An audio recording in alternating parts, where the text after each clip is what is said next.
Go. I'm Jordan Tober. This is Catch You on the Rebound. I'm here with my special guest, Godby.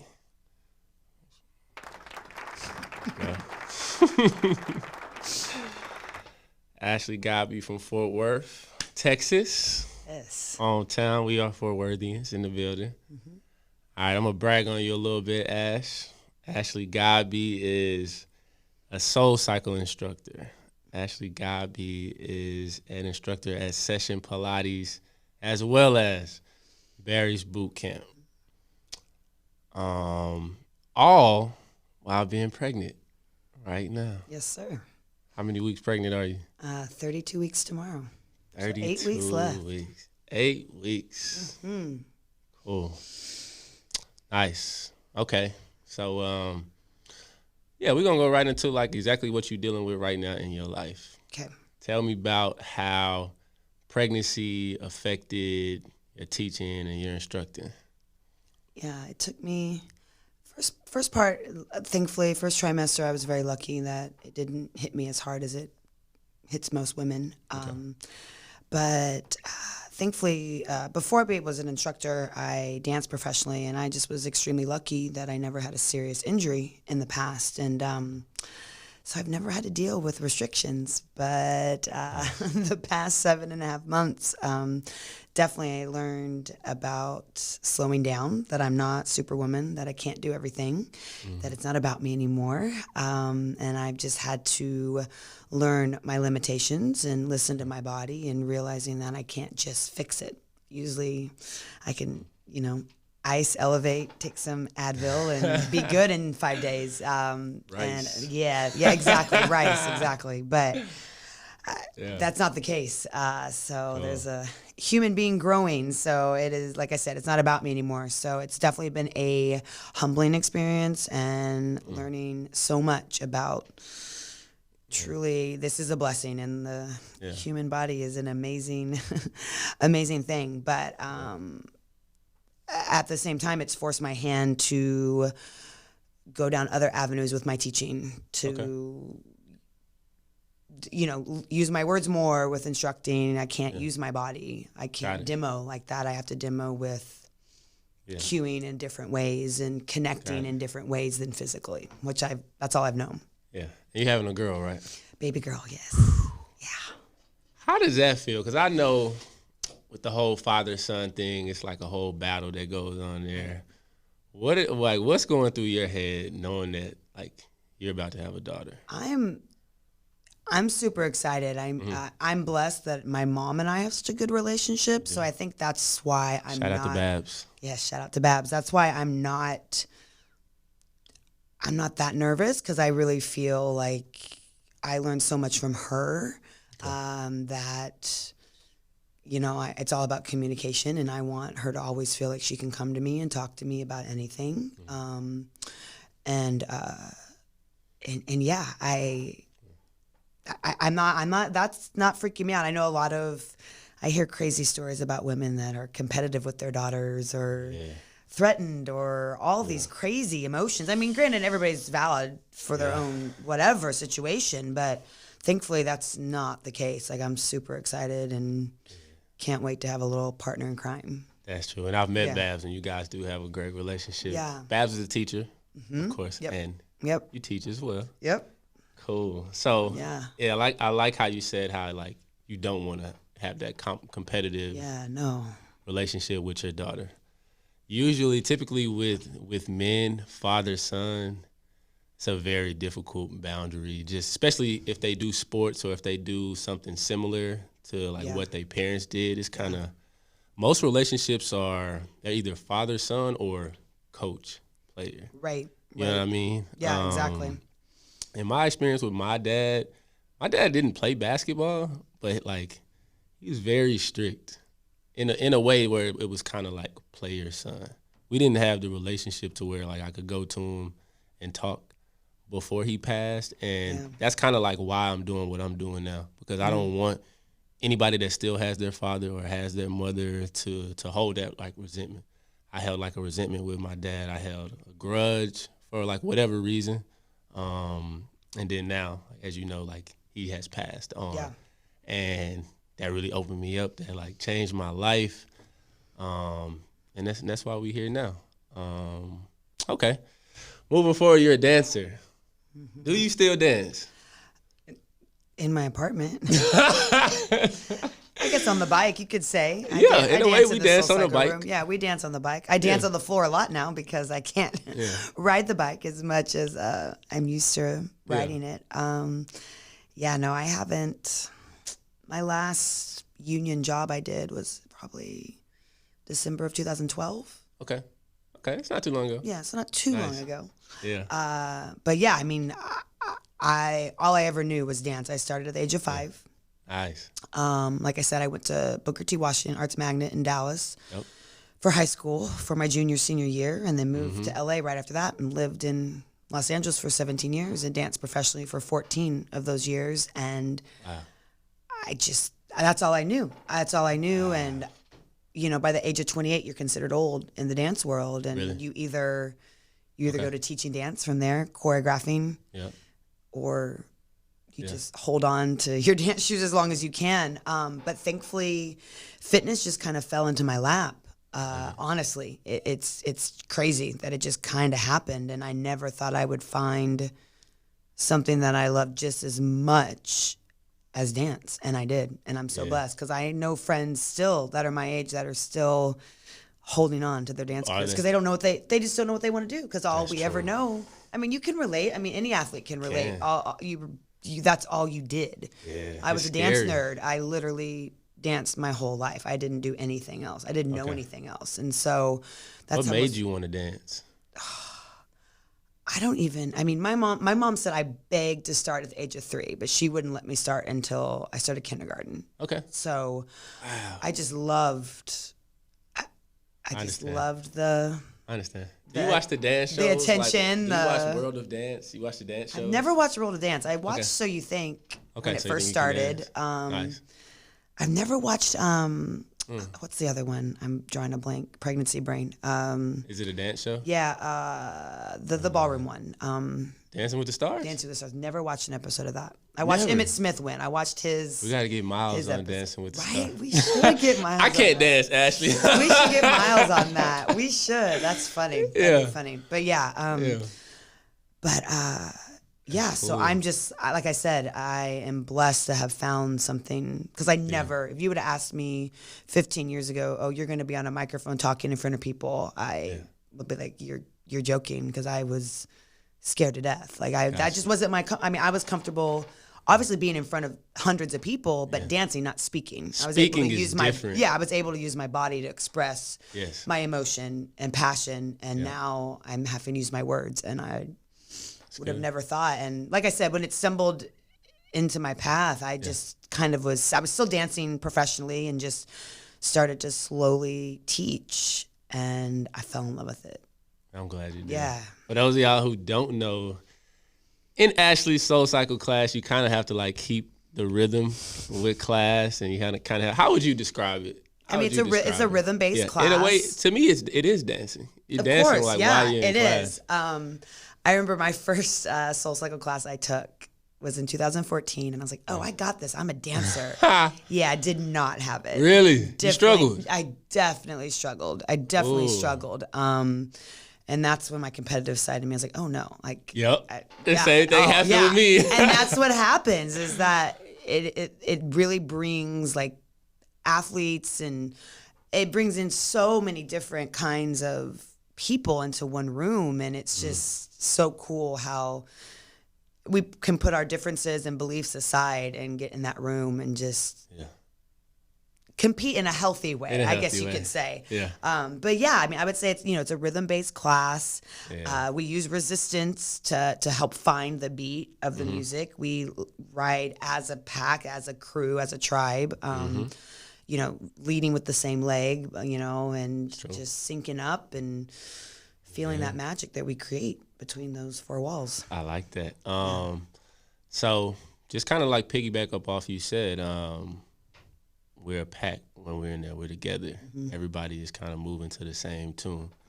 I had experiences where I met and I spoke with therapists, and I don't know, it just wasn't for me. And this is a mental health podcast, so I don't know, the way I perceive mental health and therapy is like everybody has to express themselves in a different way. Like as an athlete or as a dancer, like I like to use my body. You know what I mean? And obviously, like, you can attest to that. When I remember my first class, I believe it was with you. Like, my first, like, cycling class was with me and Velt. And I struggled. Like you said, I struggled. But in my head, I was like, I'm a professional athlete. There's no way I can't do this. You know what I mean? And I remember the first time, like, I started to get it. I started to get the tap bags and have, like, the right foot lead. And it just felt so good. You know what I mean? So I believe everybody needs an outlet, and like it doesn't necessarily have to be talking to someone. It can be working out, it could be dancing. You know what I mean? It could be singing, it could be painting, art, it could be whatever. Like you choose to decide. But I just don't believe that we should just put people in this box as if you're dealing with something in your life. Okay, you need to talk to somebody. Yeah. You know what I mean? Or here, take this pill or this prescription. I'm so against those. Same. Yeah. So I always joke. I'm like, well, a SoulCycle class is a lot cheaper than a therapy session. So. It is. It really is. All right, talk to us about Soulful, and then I want you to tell everybody like about the candle.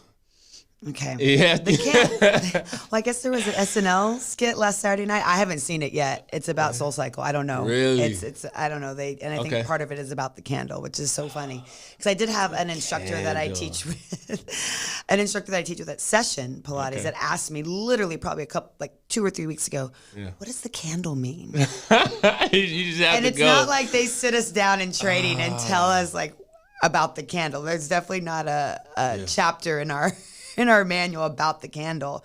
The candle is special. This is just for me. I'm speaking. I'm not speaking on behalf of SoulCycle. This is just my take on it. My first SoulCycle class, I was kind of going through a rough time in my life personally at that moment. I was very lost. I was definitely in a transitional stage.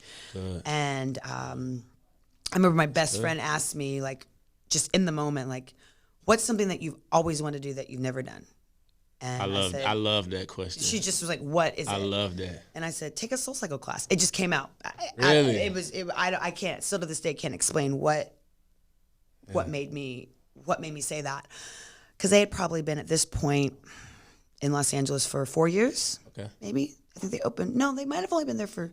I can't remember how long they had been there. Not too long. But I had been. Yeah, SoulCycle. I had been already instructing for a couple of years at a couple other studios, and you can't, no pun intended, but you can't hold a flame next to SoulCycle. Like they're the best. They are. I mean, even if I wasn't working for the company, I would say they are the best. And so I was like, I want to see what they're all about. I like that. I want to see what they're all about. They're the best. Let them know. And so I was like, I'm going to go take a class. And I went in, and I actually, one of my friends that I danced with several years back, she was teaching for them, and I had no idea. So I went and took her class. Didn't even tell her I was coming. I went in, and I don't think she even gave me the candle. I don't think it was that. But during the soulful moment in class, for those of you who don't know, let us know what the soulful moment is. Traditionally, after arms, we have a moment where arms is real, where we play just like more of a soulful song. Got it. Sometimes instructors will do their soulful moment at a different part of class, but the traditional time and place is right after arms, before our go home song. Let them know what arms is too. You gotta let them know. Somebody might want to go to SoulCycle too. Yeah. So we we kick your butt, then you do arms, and you have a soulful moment, and then we kick our butt one more time and go home. That's kind of like the traditional arc of a class. And so soulful moment after weights, usually the lights go down. It's a more of a, emotional, it is, man. Slower. I always close my eyes. Song. Yeah, most people close their eyes. It's just your moment. I personally, for me, I don't speak in my soulful moment. A lot of instructors do speak. I just don't, because I want it to be about the rider. I want the rider to do whatever they need to do and think about whatever they need to think about. So anyway, my first class, that was that moment. And I just remember the smell of the candle being blown out. For some reason, it just like that, every time I smell it, I think of that first class I took. And I was crying in that moment, just crying. And it wasn't necessarily sad tears. It was like, I just found my place. Like, this is my home. Before. Like, I just I'm right where I'm supposed to be. Yeah. I found it. I found it. And so I ended up, I was just a rider for 2 years. Nobody knew I was an instructor, a private trainer. I taught Pilates. Like, I was very like under the radar. It was kind of like my church, my sanctuary. I just went and I would ride, but that smell of the candle has stuck with me since the beginning. And so fast forward to becoming an instructor 3 years ago, or now over 3 years ago. That's crazy. 3.5 years ago. The candle is just very special to me. And so sometimes obviously, if there's new riders, I'll put the candle in front of a new rider. Yep. If it's somebody's birthday, soul-anniversary, a milestone as like their 100th ride, like I'll do that. I'll do the obvious, I'll put the candle. But then sometimes I don't even know. Sometimes I just grab the candle and I start to walk. Really? And I just feel who needs it. And that's what's so crazy is that 9 times out of 10, that person will come up to me after class and they're like, you have no idea how much I needed that candle today. Yeah. And also, I put it out on different times too. Sometimes I put it out towards the beginning of a class. Sometimes I wait until soulful and I just have them blow it out right away. Nice. Sometimes I'll put it in front of the wheel and not have them blow it out and see if they can blow it out themselves with their wheel. I thought about that. It just that, and there's no rhyme and reason to any of that. I just do it whatever I'm kind of feeling. But it's just very special to me. So, and then if I have talked to somebody before class that like is going through like a tough time right now, or if I know they are, I'll give them the candle. Sometimes it's planned. Yeah. Sometimes it's not. It just depends on. But I've learned that if I just go off a feeling, that feeling is 9 times out of 10. Right. I loved it. I love how you say that. And then kind of how we were talking about, for an athlete or you were a dancer, like you don't really know what's next. Like you don't, and I mean people can say like plan for it or whatever. Like it's gonna come fast. You know what I mean? And I love the question you said, like, what was one thing in your life that you always wanted to do? I don't think people ask themselves that. Yeah. I don't think they do. No. I think, I don't want to say the best version. I think a better version of everyone is if they would just go and do something they always wanted to do in their life. You know what I mean? It changes you. I could never swim. I learned how to swim at 25. Wow. Right? And for me, like, it don't seem like nothing. But for me, it was just like the biggest like lifestyle change. And I can go swim whenever. I can go to the river. I can go in the ocean. You know what I mean? It just opens so many doors for me. Yeah, limitations will ruin you. Yeah. They will. Yeah. And it's usually like something so small to just change that. Like I've always liked to talk to people. I've always just liked to get like really deep and have intimate conversation. Yeah. Like I don't like just meeting people and having small talk. Like that's just not me. Like I just want to know who you are and like what you've been through, because like as I told you earlier, somebody listening or somebody from your class, somebody that's never heard of SoulCycle ever in life, they're gonna listen to this and be like, okay, I'm going to SoulCycle. Yeah. I'm going to Ashley's class. Yeah. And I want to see like what it's all about. Yeah, because I mean, again, I'm speaking for myself. Like my class is more than just burning calories. Like the physical is just, that's just bonus for me. I could care less about that part. I mean, granted, obviously I care about being healthy and being physical, but it's so much more than that for me personally. I mean, there's some instructors that are just like, let's just go crazy and kick our butts and sweat it out. I don't like those. But for me, it's just so much more than that. It's mental, it's emotional, it's spiritual, and it's physical. It's all of the above. It's the same way that it is with instructing. If somebody is just rah, just hard like the whole time, like you almost like lose the sense of like why you're there, and you're like struggling to hold on. Right. You know what I mean? Yeah, there's a fine line. I mean, I always say I teach how I would want somebody to teach to me. Okay. I teach how I want to be taught to. I like that. That's just how I've always approached my teaching since the beginning. Then I've just taken other elements from different instructors, whether they be SoulCycle instructors or from yoga, from sound bath classes, from meditation workshops, from podcasts that I've listened to, from books that I've read, from just pulled from all these different sources and just kind of made it my own. And I just, like I said before when we were talking, I just talk to people about what I need to hear. People are like, how do you know what I needed to hear? I'm like, because I need to hear it too. We're all going through the same, all are. not the same situation, thing, but we're all going through something. We're all going through something. Yeah. And there's a reason why we went on the app, went online, booked that class, fought traffic, fought the parking lot, fought whatever we fought to get clipped in our butt on the bike. True. There's something that was driving us. Yeah. I mean, maybe it is just, and I also say, maybe it is just to sweat it out that day. Yeah. You don't have to have you don't need life-altering, like, aha moment in class.Maybe it's just simply to let off steam and sweat it out. That's true. As long as you feel better than when you walked in, that's all I care about.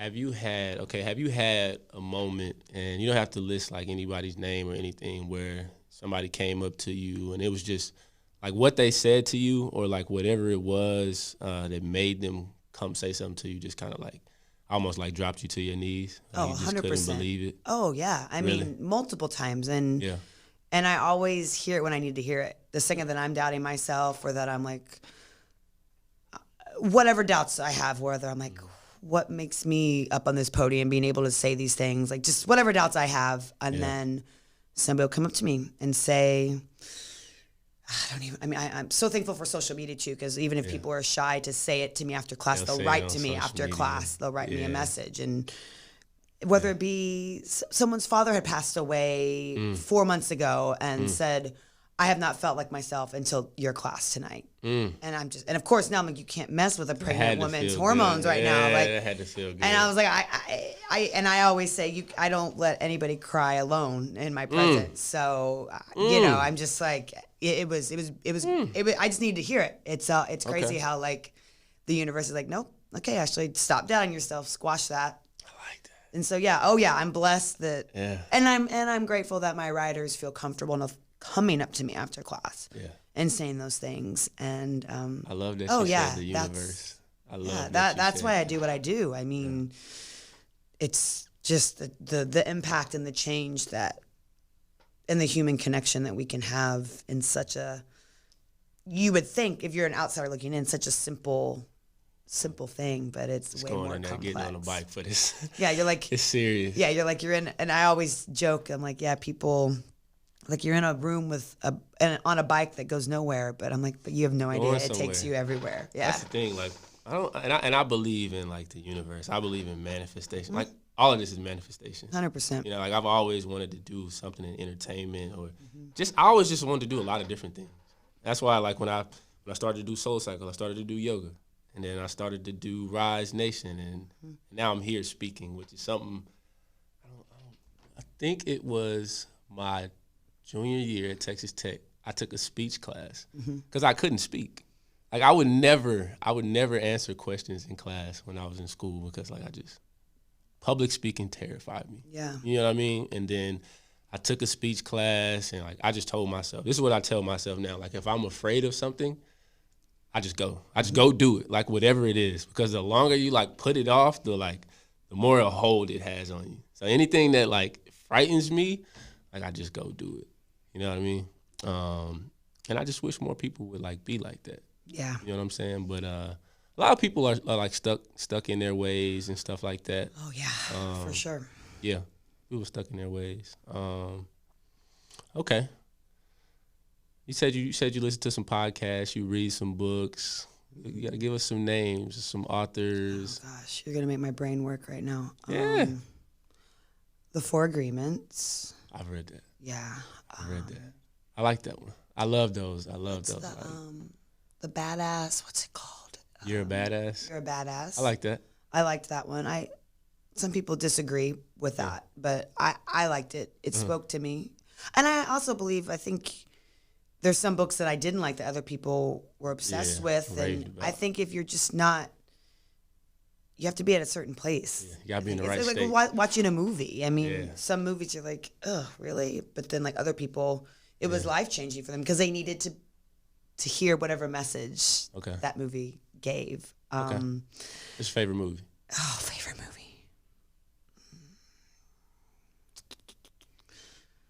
There's so many, Jordan. Really? I mean, Dirty Dancing is just like the first thing that popped into my head. I don't think I've ever seen that. I was going to say, you've probably never seen that. I gotta check it out. I could probably list my top 5 favorite movies, and you've never I bet I know one. Come on. True Beverly Hills?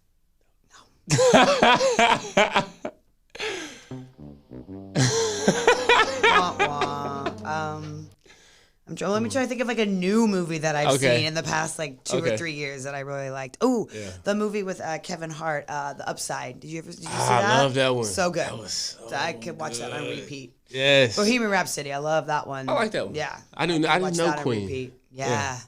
I love how that made them so much more relevant again to the younger generation that's true. Had no idea that I know anything about We Will Rock You is Queen, and they just used to hearing that at every sporting event. That's true.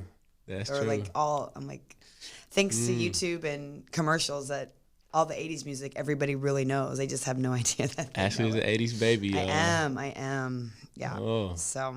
Okay, talk to us about the 80s, because like, you know, like I grew up like I'm a 90s baby. Yeah. So I grew up with what? Chris Brown, Usher, like that's when like, you remember crunk? You remember that word, like crunk? Crunk. Like, let's get crunk. Yeah, I know. Yeah, that was terrible. That's horrible. That's what That was in my early 20s. Yeah. So I really was getting crunk, but oh yeah, that word's horrible. Yeah. But like I don't know much about the 80s. So kind of like re-enlighten us. I believe that life like repeats itself. So everything that was popular in the 80s will that's come when back. It will make you feel real old, when you've seen something repeated 3 times at this point. Like jelly sandals. I think I've seen them. Jelly sandals? Is that a thing now again? I remember jelly sandals. Yeah, I wore them like in elementary school. I remember those. And then they became popular again when I was right out of high school, and then I think they're popular again. That's true.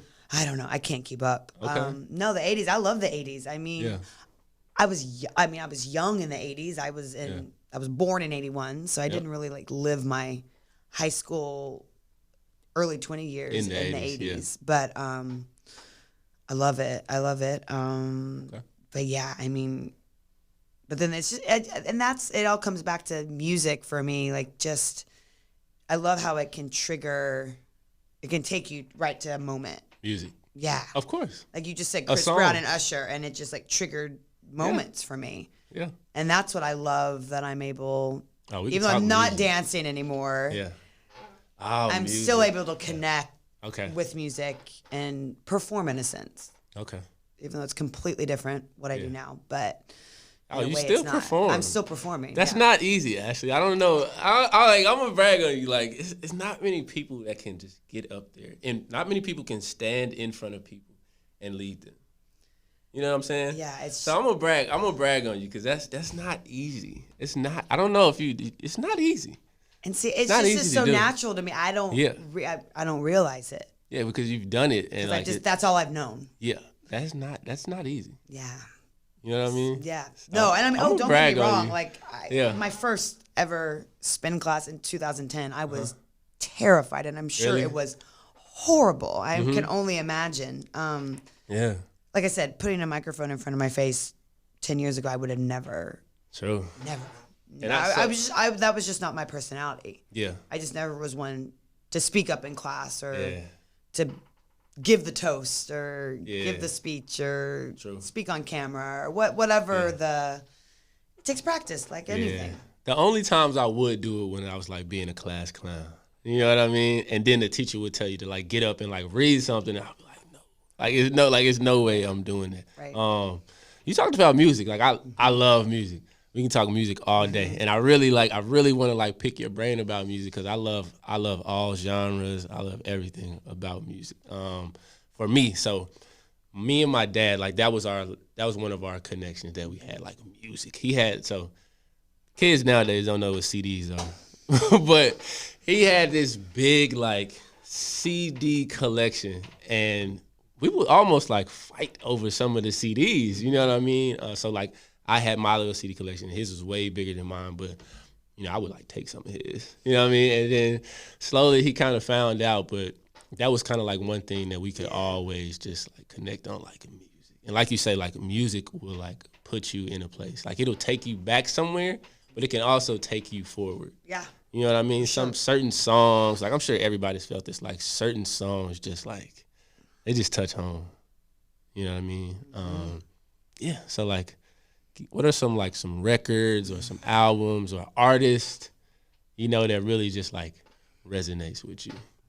I can start it off. Okay. Start it off. So I don't know if you met my grandparents yet. So my grandparents was actually the first ones to take me to a concert. Okay. And they took me to Jay-Z and R. Kelly, Best of Both Worlds, at American Airlines Center. I was 8 years old. I was like, wow. I remember R. Kelly was bald at the time. And I remember they had like a bus fly through, and I was like, oh my God.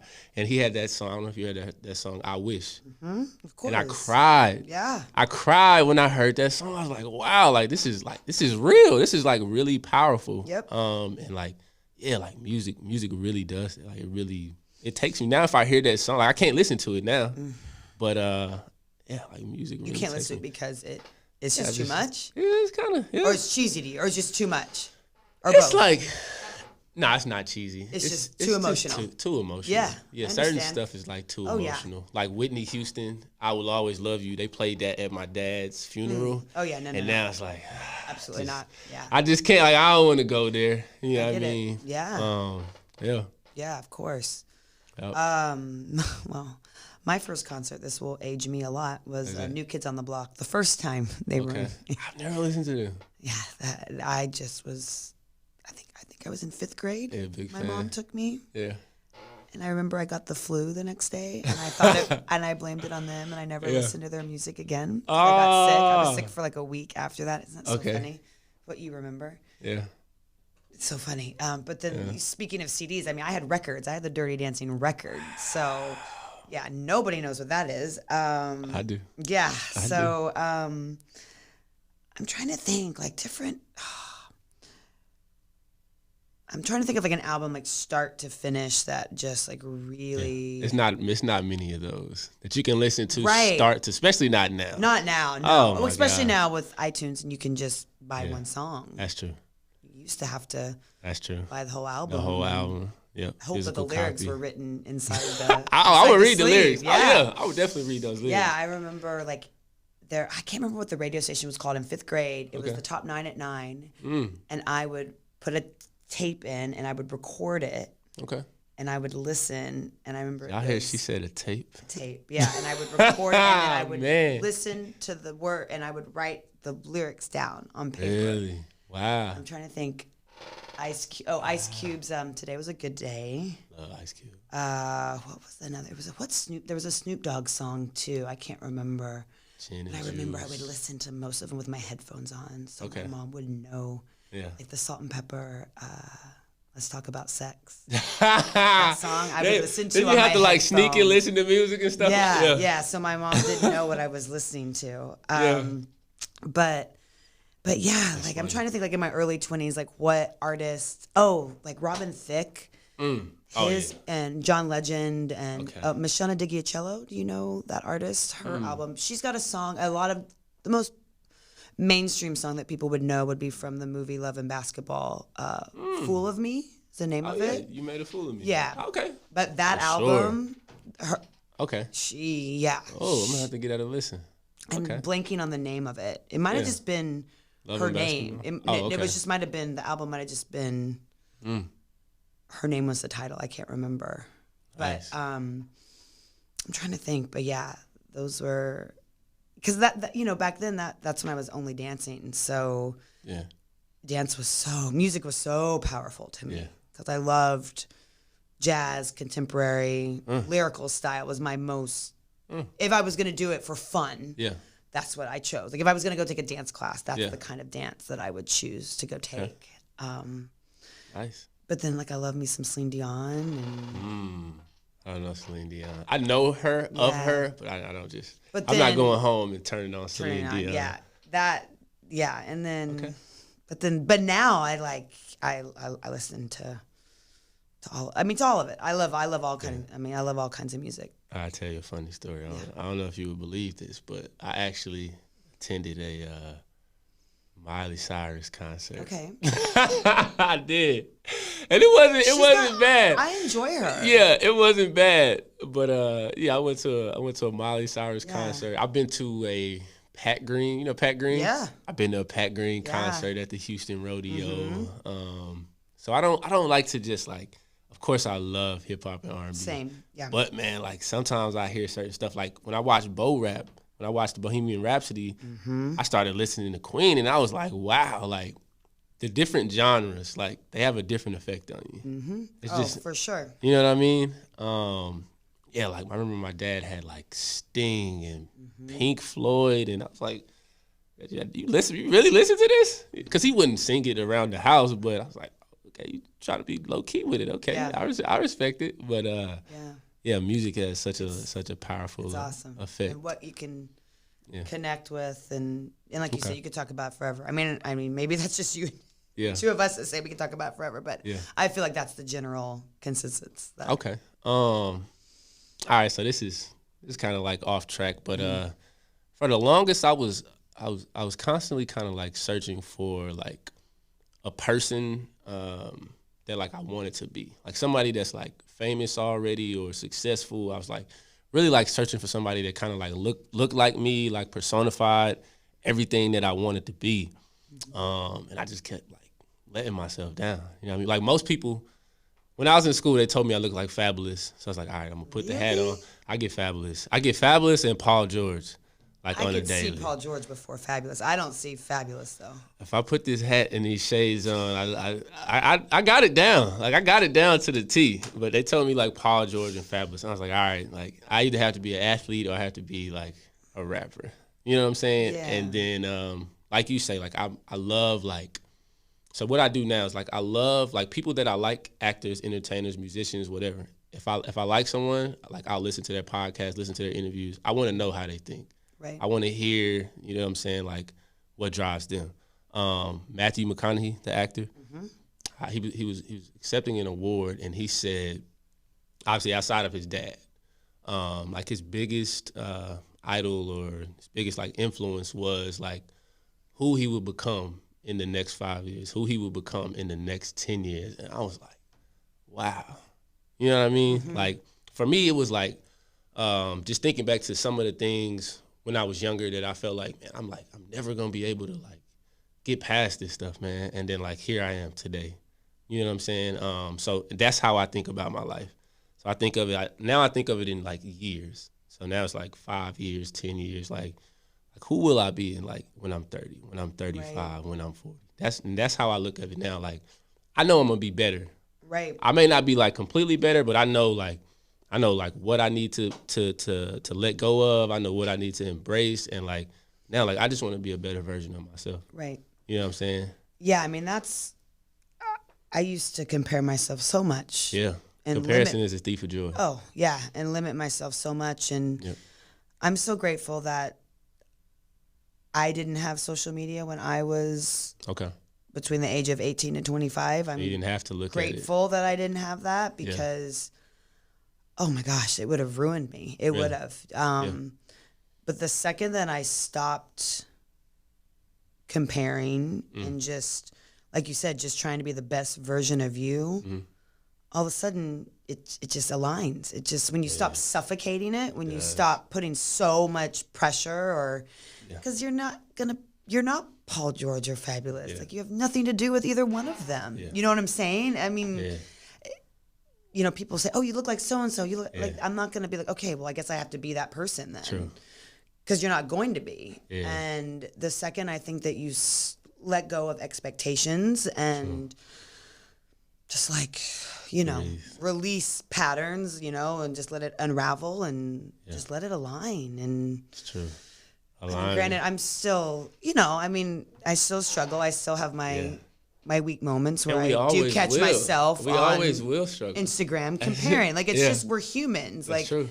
But then again, I had somebody who was like, you're comparing yourself to somebody's highlight reel. Yes. You're comparing your real life to somebody's highlight reel. And that's just not. It's true.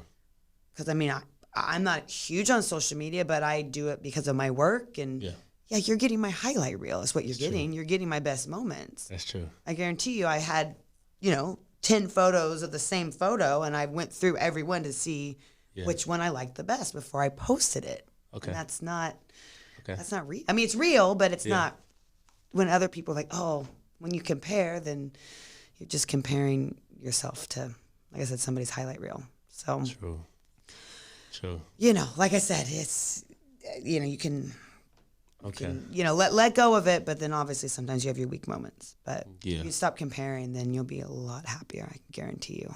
Okay. What are some of your guilty pleasures? Anything, it could be whatever. Netflix, obviously.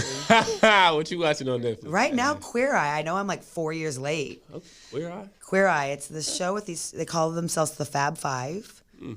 These 5 gay guys that like transform somebody's life in an hour. And they spend a week with them, and it's really like, I just was like, oh, I'm not gonna watch that, like whatever. Like I just remember when it came out, and I've gotten hooked. But like I said, my pregnancy hormones are on high right now, so I'm just like bawling every episode. Really?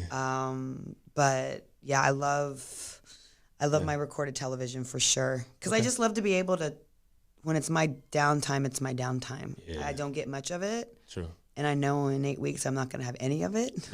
So, true. Yeah, I'm very much, when it's time to shut off, I mean, I'm an only child, so I'm able to entertain myself. So I have no problem in being by myself. Yeah. I can definitely stay in the apartment for a whole day by myself and be totally okay with it. Yeah. So when I was coming up, like I had this like, I don't know, I just had this urge that like I just always needed to like impress people. And I always just had like a lot of people around me. Like I was just trying to people please. Like it's just like, it drains you. Like you can't do it. Like you literally like, no, you'll never make everybody happy. You'll never, oh my God. Never. Man, that need to be that should be the national anthem. Like you won't, can't.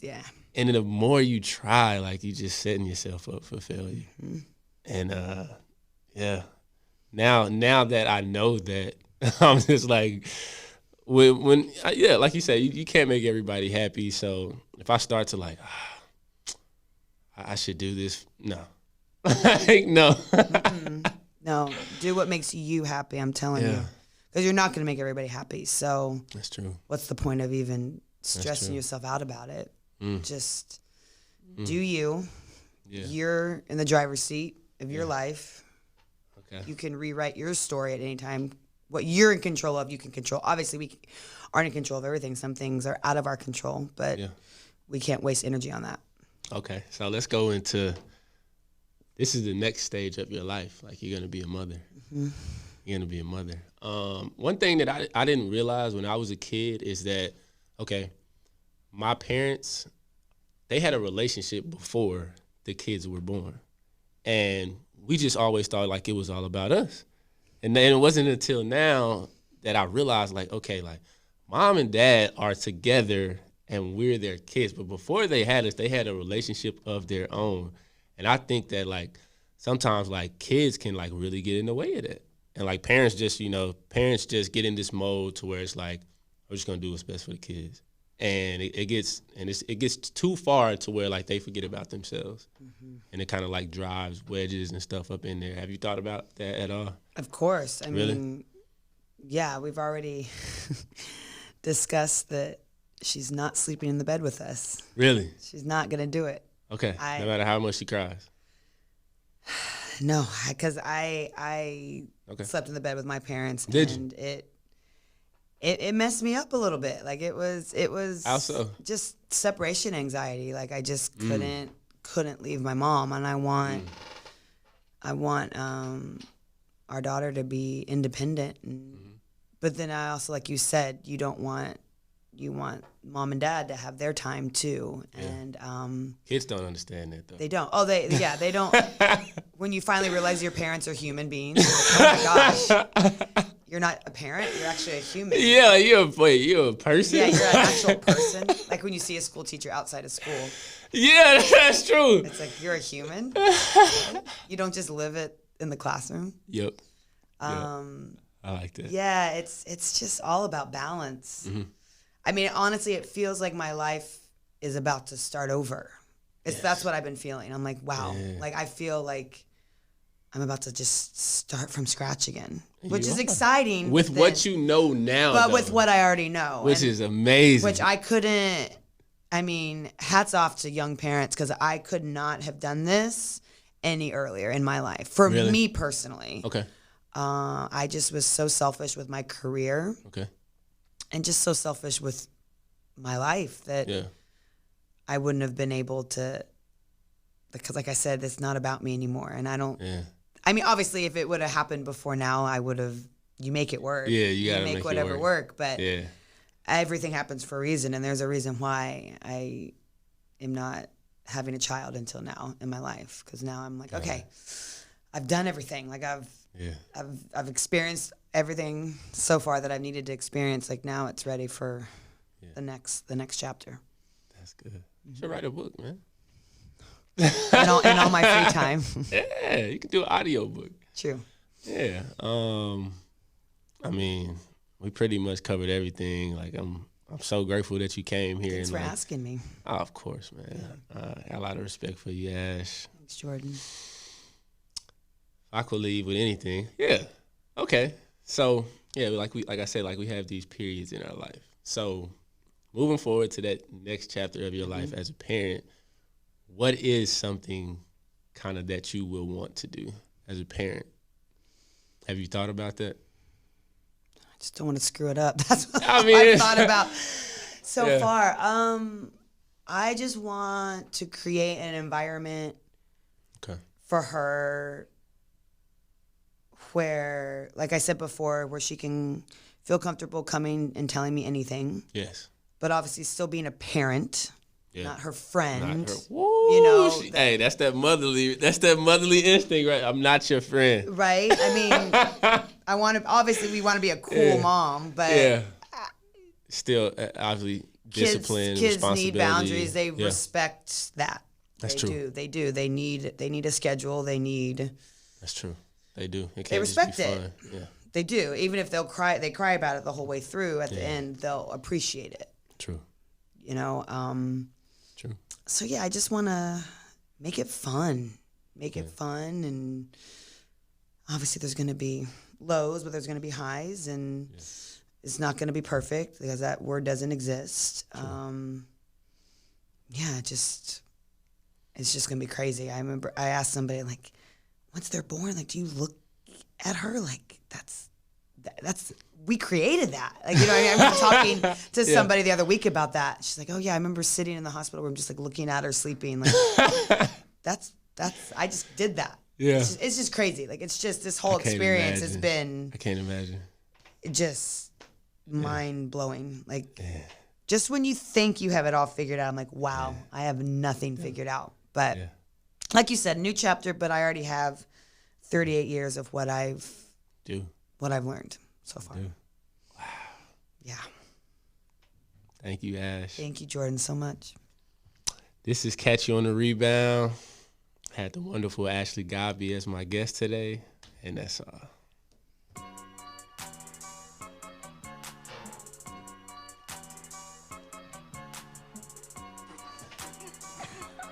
You're over here sweating, Jordan. Huh? Sweating.